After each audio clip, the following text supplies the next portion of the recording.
ആരുടെ കൂടെ വേണമെങ്കിലോ പൊയ്ക്കോട്ടെ, ഏത് രാഷ്ട്രീയത്തിൽ വേണമെങ്കിലും വിശ്വസിച്ചുകൊള്ളട്ടെ.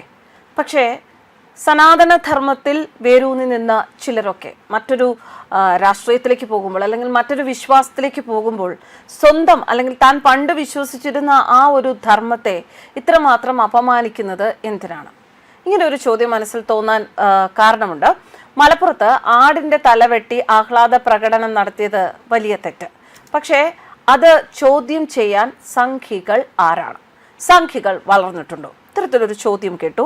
ഈ ചോദ്യം ചോദിച്ചത് ക്ഷേത്രങ്ങളിൽ തേവരെ ഉണർത്താൻ പാടുന്ന സോപാന സംഗീത രംഗത്ത് അറിയപ്പെടുന്ന ഞരളത്ത് ഹരിഗോവിന്ദൻ.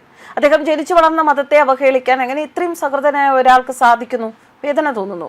ലീഗിൽ ചേരുക, അവർക്കൊപ്പം നിൽക്കുക എന്നത് അദ്ദേഹത്തിന്റെ തികച്ചും വ്യക്തിപരമായ കാര്യം, അത് തലയിടുന്നില്ല. പക്ഷേ ആടിന്റെ തലയറുത്ത് ആഹ്ലാദിച്ചതിനെ ചോദ്യം ചെയ്തു എന്ന പേരിൽ മാഘ മഹോത്സവത്തെ വരെ പുച്ഛിക്കുകയാണ് ഹരിഗോവിന്ദൻ.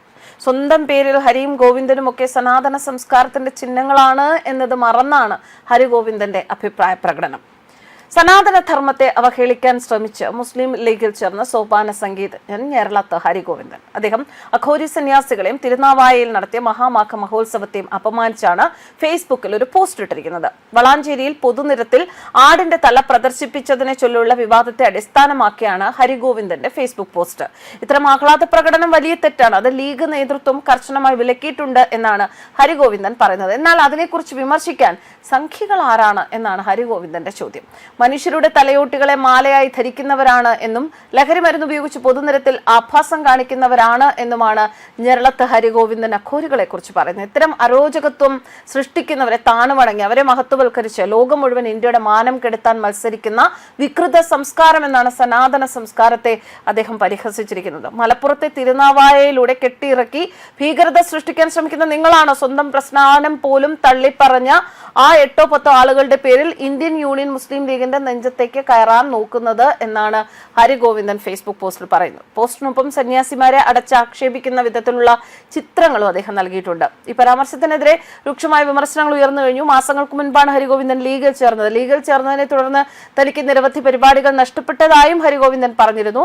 15ഓളം പരിപാടികളാണ് അത്ര ഒറ്റയടിക്ക് ക്യാൻസലാക്കിയത് എന്നാണ് ഹരിഗോവിന്ദൻ പറഞ്ഞത്. അതിന് പിന്നാലെയാണ് ഹിന്ദു വിശ്വാസങ്ങളെ അവഹേളിക്കും വിധത്തിലുള്ള പരാമർശങ്ങൾ നടത്തിയിരിക്കുന്നത്.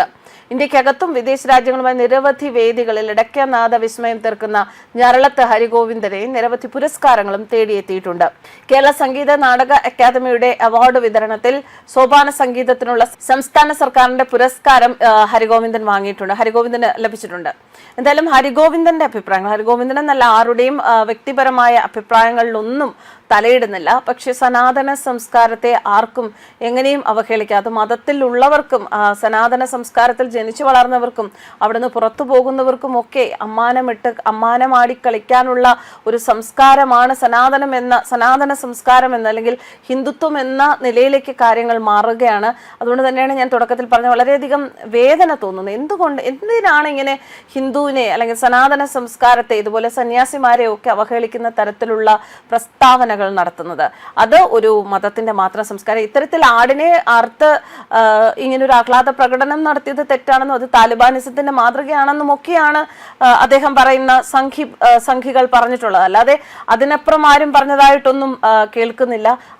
ഒരു അഭിപ്രായ പ്രകടനം. അതിന് ഒരാളുടെ മതത്തെ കയറി അവഹേളിക്കുക എന്ന് പറഞ്ഞാൽ അതും ആ മതത്തിൽ നിന്ന് തന്നെ, മതത്തിൽ വിശ്വസിച്ച് ആ മതത്തിൽ ജനിച്ചു വളർന്ന ആ മതത്തിനു വേണ്ടി തേവർക്ക് മുന്നിൽ സോപാന സംഗീതം ആലപിച്ച ഒരാളിൽ നിന്ന് ഇത്തരം വാക്കുകൾ വരുമ്പോൾ അത് ഒരിക്കലും ന്യായീകരിക്കാൻ സാധിക്കുന്നതല്ല.